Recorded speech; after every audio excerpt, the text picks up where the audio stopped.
CBI అధికారులపైన కేసులు పెట్టావా లేదా? ఇలాంటివన్నీ చూస్తే తమ్ముళ్ళు ఒకటి రెండు కాదు. ఇంకో పక్క వాళ్ళ చెల్లెలు సిబిఐ ఎంక్వైరీ అడిగితే నాకేం బాధ లేదు, 11 కేసులున్నాయి, ఇది వేస్తే 12వ కేసు అవుతుంది. కానీ అవినాష్ రెడ్డి మాత్రం బీజేపీకి వెళ్ళిపోతాడు కాబట్టి నేను వెయ్యలేనని చెప్పిన దొంగ ఎవరు? నేను అడుగుతున్నా ఇప్పుడు. ఇది నాటకం. ఈ రోజు నాటకం ఆడుతున్నాడు. జగనాసుర రక్త చరిత్ర ఇదే సాక్షి గెజిట్. ఇది నీకు ధైర్యం ఉంటే రా, పెనుగొండకు రా, కదిలి రా, పిలిపించా రా, కదిలి రా.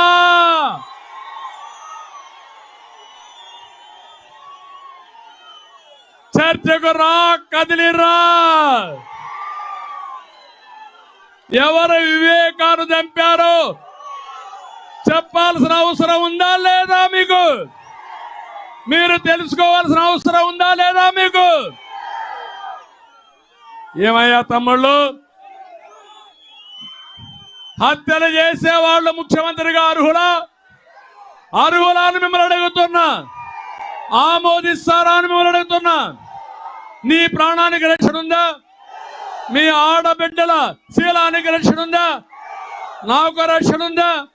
వేదిక పైన వాళ్ళకి రక్షణ ఉందా? ఇలాంటి దుర్మార్గుడు అవసరమా మనకు?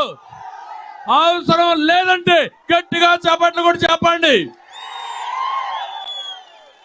తమ్ముళ్ళు, నా బాధ ఇదే.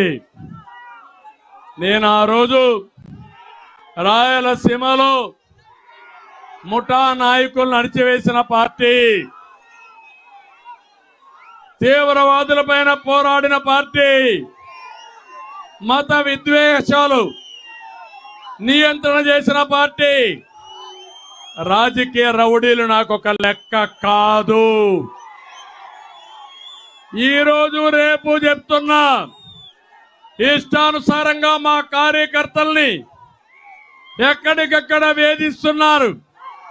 ఖబర్దార్, జాగ్రత్తగా ఉండండి. దెబ్బకు దెబ్బ, మంచికి మంచి.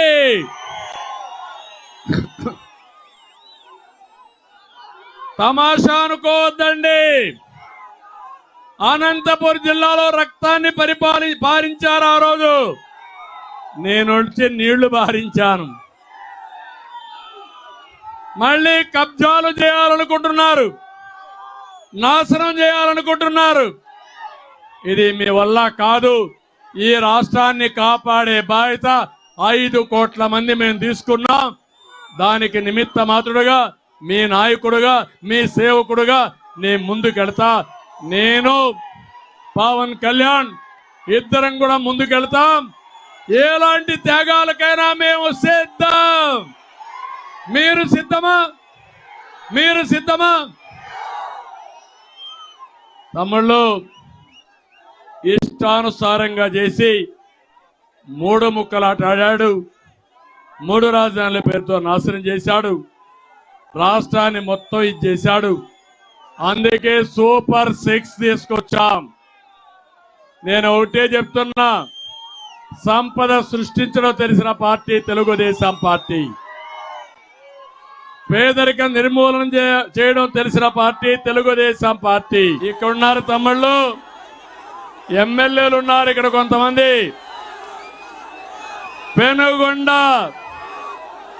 శంకర్ నారాయణ ఎమ్మెల్యే మొన్నటి వరకు ఇంకా ఉన్నాడు. సీటు తిరిగి అనంతపూర్కి ట్రాన్స్ఫర్ అయిపోయాడు.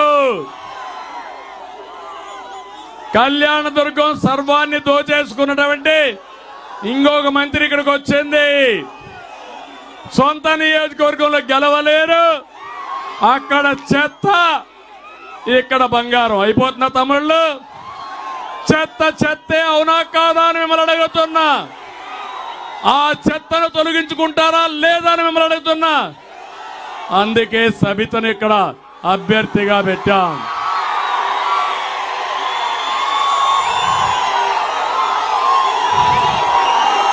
ఇక్కడ ఎమ్మెల్యే నిన్నవరకు చూస్తే నియోజకవర్గాన్ని తమ్ముళ్లకు అప్పచెప్పి 100 ఎకరాలు దోచేశాడు. పెన్నా నది నుంచి బెంగళూరుకి ఇసుక అక్రమ రవాణా చేసే పరిస్థితికి వచ్చాడు. అలాంటి ఎమ్మెల్యే పోయాడు. కానీ ఇంకొక ఆవిడ వచ్చేది పాపం ఆయన కంటే భయంకరమైన వ్యక్తి. నేను అడుగుతున్నా, ఇక్కడ జగన్మోహన్ రెడ్డిని మొన్ననే ఆంధ్రజ్యోతి విలేకరి ఫోటోలు తీస్తా ఉంటే వైఎస్ఆర్ గూండాలు ఆయన పైన దాడి చేశారు. గూండాలారా జాగ్రత్తగా ఉండండి. ఆయన మీద చేసిన దాడిని తీవ్రంగా ఖండిస్తున్నా. ఖండించడమే కాదు, ప్రతి ఒక్క దెబ్బ లెక్క పెట్టుకున్నా వడ్డీతో సహా చక్ర వడ్డీ మీకు తిరిగి చెల్లిస్తాం. రాప్తాడులో ఒక ఎమ్మెల్యే ఉన్నాడు, తోపు దుర్తి. దౌర్జన్యాలు దోపిడీలో మాత్రమే తోపు, అభివృద్ధిలో కాదు.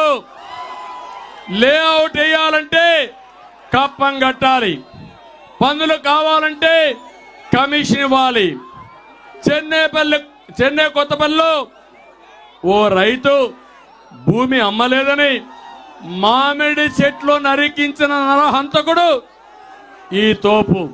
ఒకటే చెప్తున్నా, నా దగ్గర అన్ని లెక్కలున్నాయి, నీ అకౌంట్స్ అన్ని సెటిల్ చేస్తాను తోపు, జాగ్రత్తగా ఉండమని హెచ్చరిస్తున్నా. రాప్తాడు నియోజకవర్గంలో ఇసుక, మట్టి, కంకర దందా తాగిస్తున్నాడు. జాకీ పరిశ్రమ వెళ్ళిపోయిందా లేదా? 6,000 మంది ఉద్యోగాలు ఉష్కాకు అవునా కాదా? దీనికి కారకులు ఎవరు? సమాధానం చెప్పమని నిలదీస్తున్నా. ధర్మవరం కేతిరెడ్డి, ధర్మవరాన్ని పీడిస్తున్న కేటుగాడు అవునా కాదా? ధర్మవరాన్ని పీడిస్తున్న కేటుగాడు ఈ కేతిరెడ్డి. గుడ్ మార్నింగ్ అంటే జ్ఞాపకం వచ్చేది ఎవరు? గుడ్ మార్నింగ్ అంటే జ్ఞాపకం వచ్చేది ఎవరు? సోషల్ మీడియాలో ఏం తమ్ముళ్ళు పేపర్ టైగర్ ఈయన నిద్ర చేస్తే గుడ్ మార్నింగ్, లోపల ఏం చేస్తారో తెలియదు. టౌన్ అనుకున్నటువంటి ఎర్రగుట్ట మింగేసిన వ్యక్తి ఉదయం నిద్ర లేస్తే ఆ ఫామ్ హౌస్ లో ఏం జరుగుతుంది తెలుసా తమ్ముళ్ళు?